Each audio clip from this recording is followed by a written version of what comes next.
I'm going to start this little vlog by reading to you from my new favorite book in the whole world.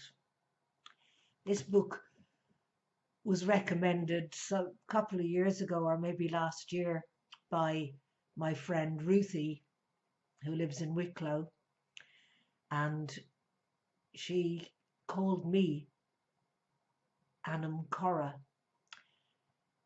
And this is the book written by the late, sadly late, John O'Donoghue. If you get the chance, have a look for him on YouTube, and in particular have a look for his interview with Krista Tippett from On Being. It's a very beautiful interview, and I use it like I would an album, a music album. I listen to it when I feel the need for nourishment in my soul.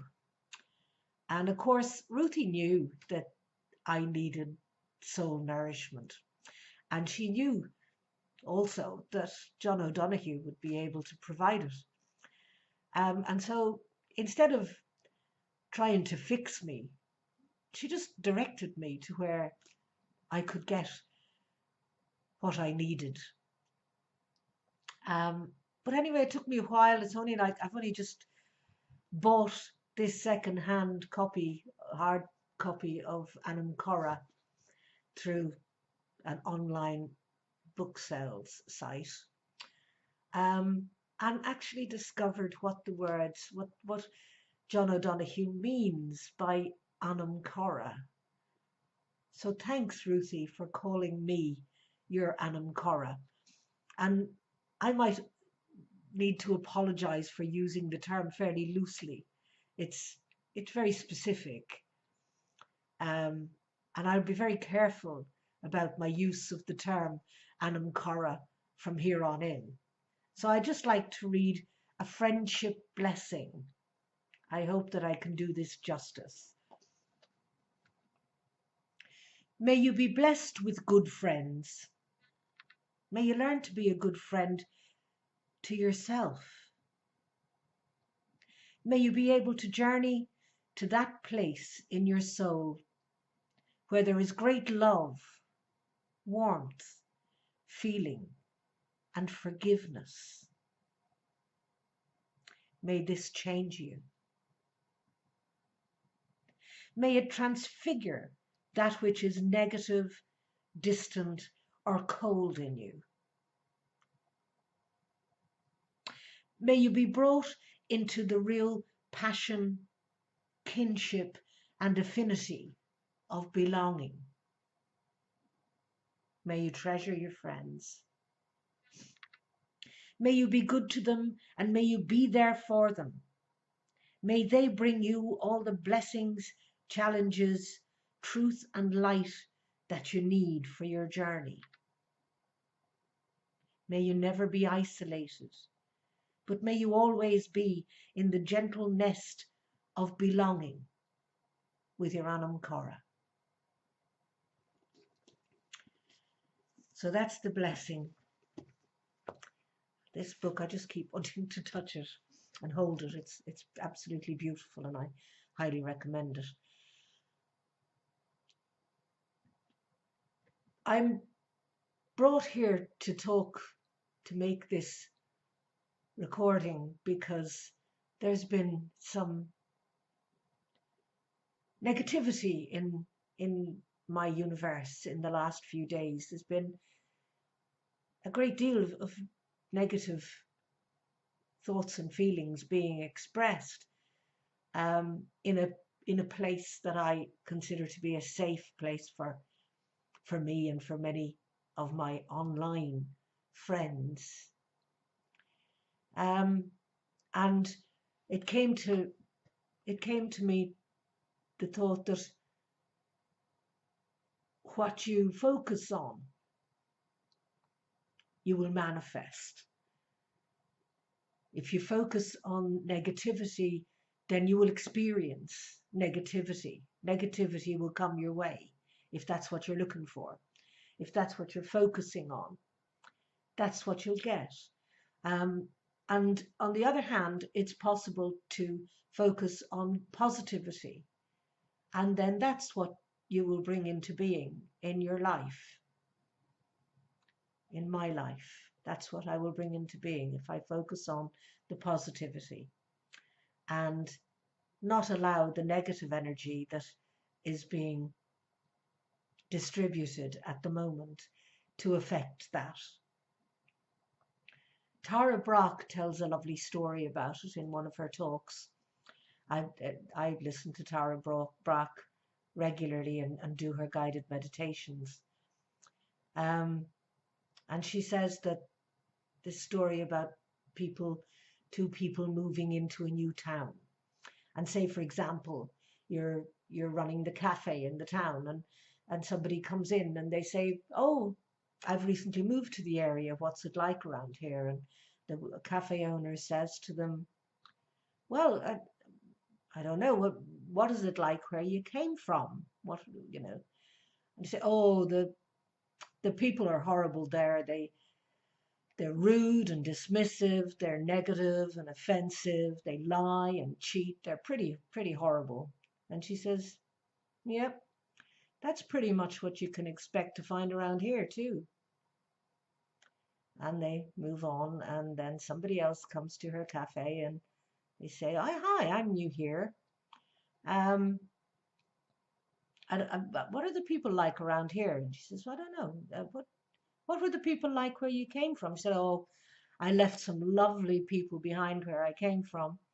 I'm sorry to have left them behind. They were lovely people. They were warm, compassionate, tolerant, friendly, open, um, really good-hearted people." And she says, "So what are they like around here?" And the woman who owns the cafe says, "Well, you can probably expect to find pretty much the same kind of people around here." And the story illustrates that if what you're looking for in life is negativity, negative people, negative reactions, that's what you'll find. And if what you're focusing on is positivity, looking for the goodness in people, looking for compassion, looking for warmth, that's what you will manifest. That's what you will get.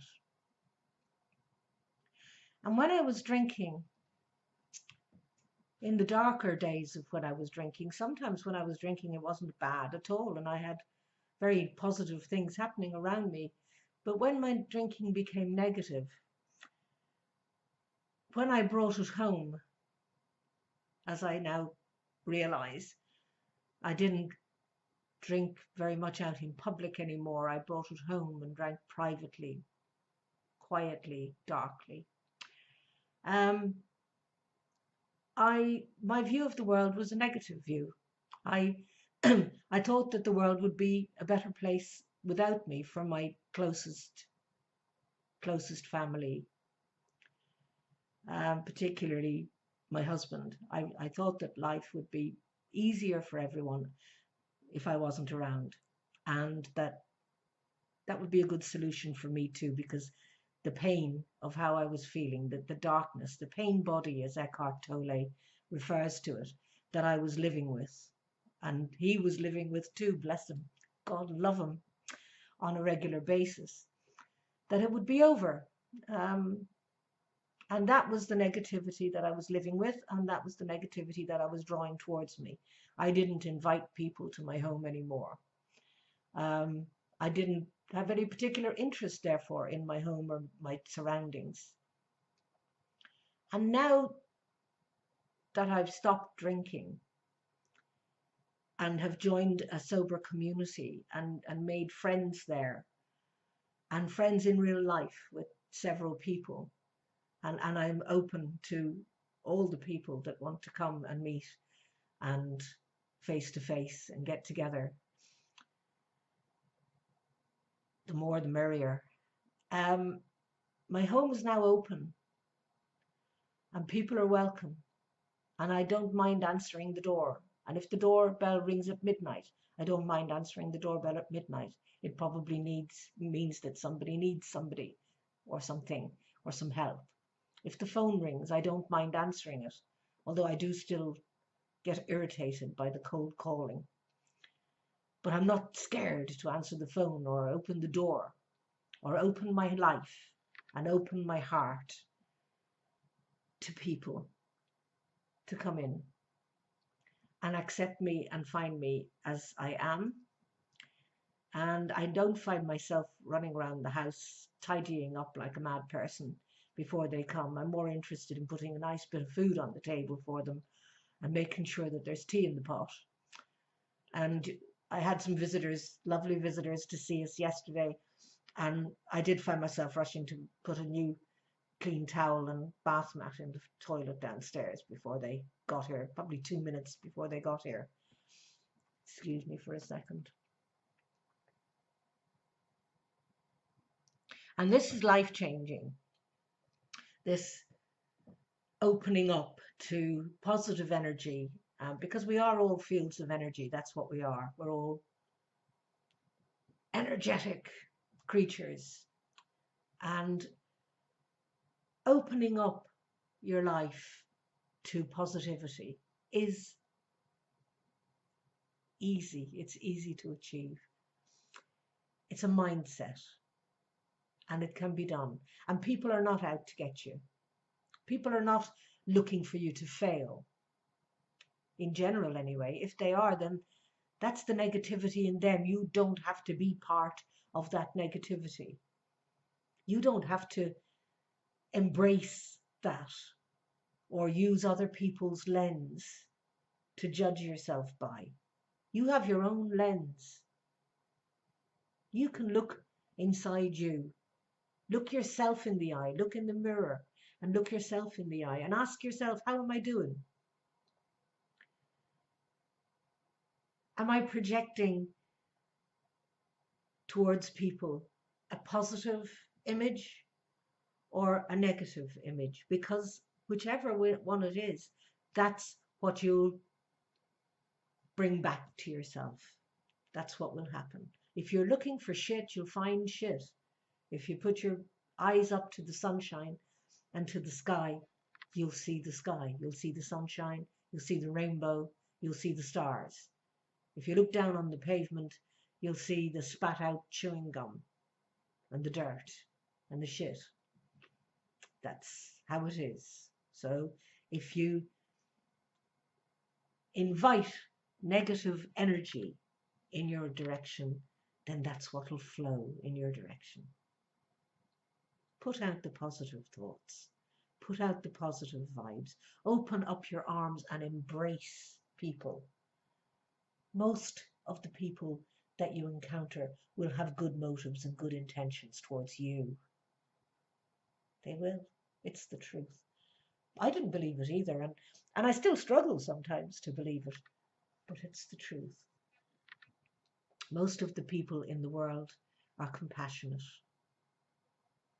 All you have to do is embrace that compassion and not be looking for the negatives. Focus on the positives and they'll come your way. I promise you that. I can promise you that. Come back and let me know if it's not true, and we'll talk about it. In the meantime, be safe and embrace your Anam Chara. Go out there and find your Anam Chara and embrace them. Be a good friend and accept good friendship from others. With love and lots of it. Namaste.